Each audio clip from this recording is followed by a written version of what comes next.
Her Excellency Michelle Rempel. Michelle is a member of Parliament for Calgary North Hill, previously Minister of the State for Western Economic Diversification, Parliamentary Secretary to the Minister of the Environment. She champions transformative volunteer work in planning events, raising funds, and leading numerous events and local nonprofit organizations. She has been part of the Canada's top 100 most powerful women and top 4 under 40 for her leadership. She was named twice Parliamentarian of the Year by Maclean's Magazine or Maclean's Magazine.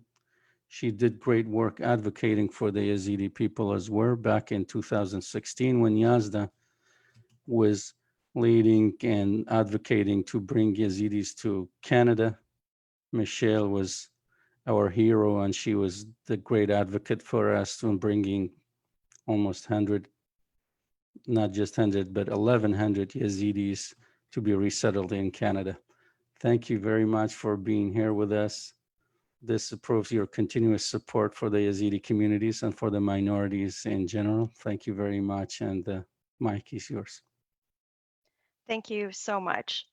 I'm very honored to be able to speak today on this somber but hopeful occasion. Formal recognition of the genocide by the entirety of the international community is the minimal first step in ending it, bringing justice to the Yazidi people, and ensuring that it doesn't happen again. So on behalf of the people that I represent, I begin my remarks by recognizing what happened 6 years ago, and given the number of Yazidis that are still unaccounted for is ongoing, that is genocide against the Yazidi people. And we stand with you in solidarity. This means strongly supporting the calls made by Yazda and other organizations to bring justice to the Yazidis, to end the genocide, and to rebuild. ISIS members who committed crimes against Yazidis, Christians, and other religious minorities in Iraq, including genocide and crimes against humanity and crimes of sexual violence, must be brought to justice. And frankly, I cannot believe that today, 6 years after clear evidence of genocide, that there has not been more justice brought to the Yazidi people. While we commemorate the beginning of the genocide, the international community must collectively hang its head in the shame that is wrought in the heel dragging of prosecuting and punishing all those complicit in the genocide, be it those who raped, those who killed, those who spread propaganda, and those who stood silent while it happened in their full view but did nothing to stop it. That we are 6 years in and still fighting the inertia, bureaucracy, and politics of seeing justice through is a stain that rests on all humanity. No Yazidi should have to wait through another year, another set of commemorations, while politicians, diplomats, and lawyers give platitudes and speeches while the perpetrators of these crimes walk free.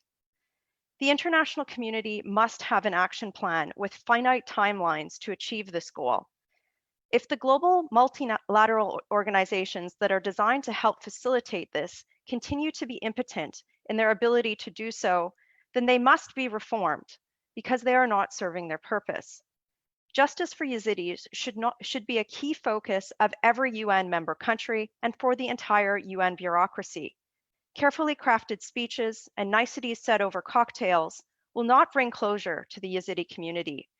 Those world leaders who allow political posturing, fear of offending an ally, a trading partner, or a theocratic regime with similar religious sympathies to get in the way of justice are no better from a moral perspective than the genocidaires themselves.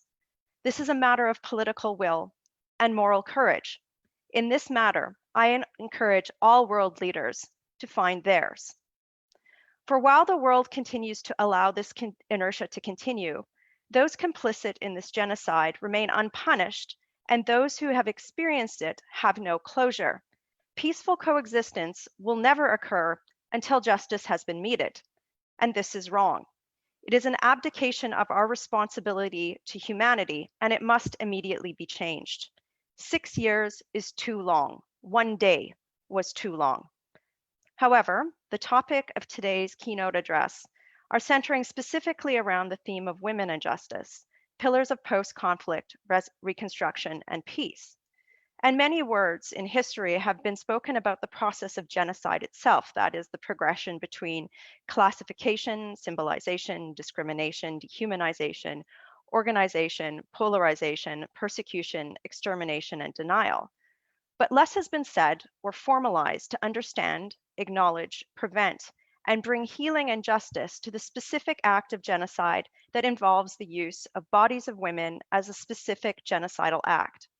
To be very clear, every Yazidi, regardless of gender, has experienced genocide because of the sadistic and criminal actions of Daesh. However, the use of women and their bodies as tools of war and of genocide is a crime that the world has yet to sufficiently address and acknowledge within our criminal justice systems, corporate, political, and religious structures, and within societal norms themselves. The reality is that there will be no lasting post-conflict resolution until this happens. Until changes are made, there will be no justice for women whose bodies have been used to perpetrate genocide. And unless the global community, every country, every person, every culture, and every religion make these changes, these crimes will continue. They will happen to our daughters and to theirs and onwards through history until we decide to make permanent changes.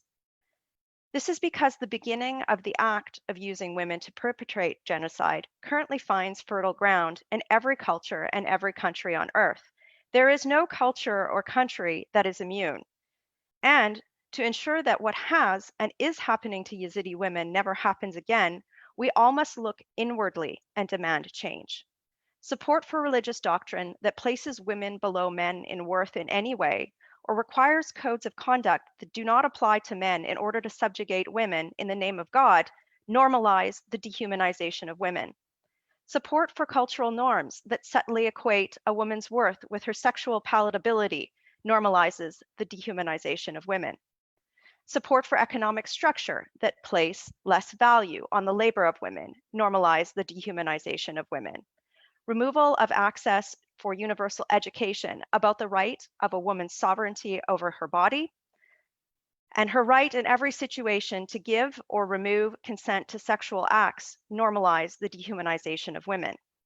Power structures that don't believe women who are victims of sexual violence or prevent access to justice for them normalize the dehumanization of women. Lack of access for women to attain top leadership positions in their cultures and economies normalize the dehumanization of women. Making a woman's sexuality an object of fear or an assumption of the cause of rape normalizes the dehumanization of women. The assumption that women are less worthy, less capable, less fit, less smart, less stable, or less powerful than a man normalizes the dehumanization of women. Doing business with or having respect for regimes that use law, be it religious or otherwise, to remove the rights of women or place barriers to their equality normalizes the dehumanization of women. Being silent within our own circles of power cultivates cultures of misogyny, subtle or otherwise, that normalize the dehumanization of women. And for those who are listening and who may feel uncomfortable by that list, good, you should feel that way. That discomfort is a deep acknowledgement that what I have said is true, and that no culture or person on earth has been free from at least one or likely many more of those norms which have been pervasive throughout human history. It is your responsibility, our responsibility, to move beyond discomfort, to acknowledge that these problems are pervasive and exist rather than to explain or defend them, and to personally affect change within each of our spheres of influence. The greatest women I know, the most powerful, beautiful, and strong, are Yazidi women who have survived genocide but refused to allow it to define them and have chosen to fight for their people. Every day in my role as a legislator, I am inspired by them and driven to stand behind their cause because it is all of our cause. If we think that crimes against the Yazidi people are not crimes against us all, humanity will never move forward and genocide will occur again. We must be courageous in our support for them and compassionate in our love towards the Yazidi people. The international community must also honor the Yazidi people by making permanent changes that currently discriminate against victims of genocide. The Yazidi genocide exposed weaknesses in the UN and international community's processes for selecting and resettling victims of genocide that must be improved for their sake and the sake of many others.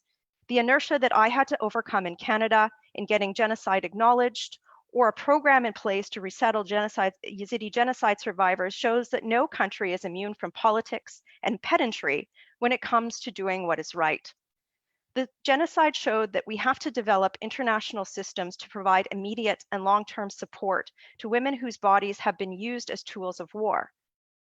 And the Yazidi genocide showed that never again happened again and will happen again in the future if we don't take a more difficult but worthy permanent corrective action within the collective of humanity. So while today we honor the work of many who have fought for justice for the Yazidis and the Yazidi people themselves, while we celebrate what is overcome, we must not lose sight of these truths and continue to fight for them, which I commit to doing so today.